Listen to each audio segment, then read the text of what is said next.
Ieri l'incontro con le parti sociali, con le organizzazioni sindacali di categoria per un momento di condivisione del piano per quanto riguarda la dotazione della pianta organica del personale, ecco, è stato trovato un punto di convergenza.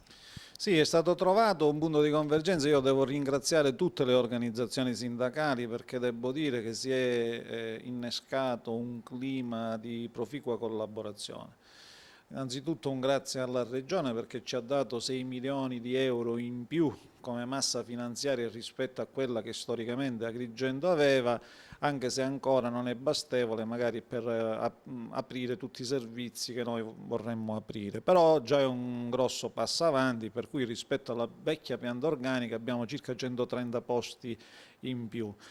Le organizzazioni sindacali hanno dato dei suggerimenti spesso utili, a volte hanno proposto solo dei quesiti a cui abbiamo risposto e in questo momento i tecnici stanno rivedendo, tenendo conto ovviamente dei limiti posti dalla normativa, la possibilità di accogliere la maggior parte di questi suggerimenti.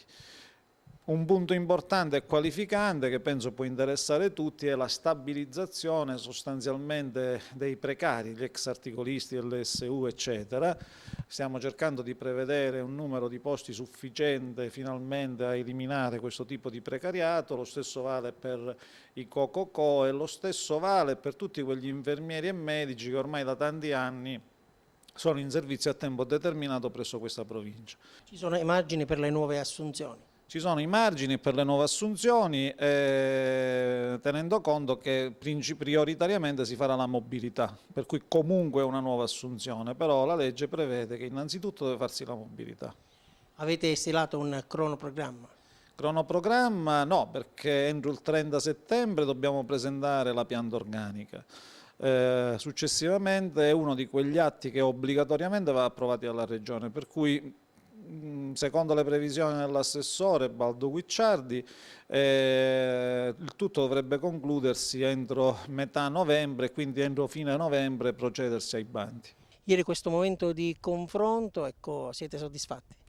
Allora, noi se andiamo a guardare praticamente quello che oggi questa direzione ha fatto, sicuramente siamo soddisfatti. Non siamo soddisfatti per i criteri e i coefficienti che sono stati adottati per andare a stilare questa dotazione organica, in quanto sono criteri che hanno obbligato, che il governo nazionale e il governo regionale hanno dettato all'azienda per andare a stilare questa dotazione organica.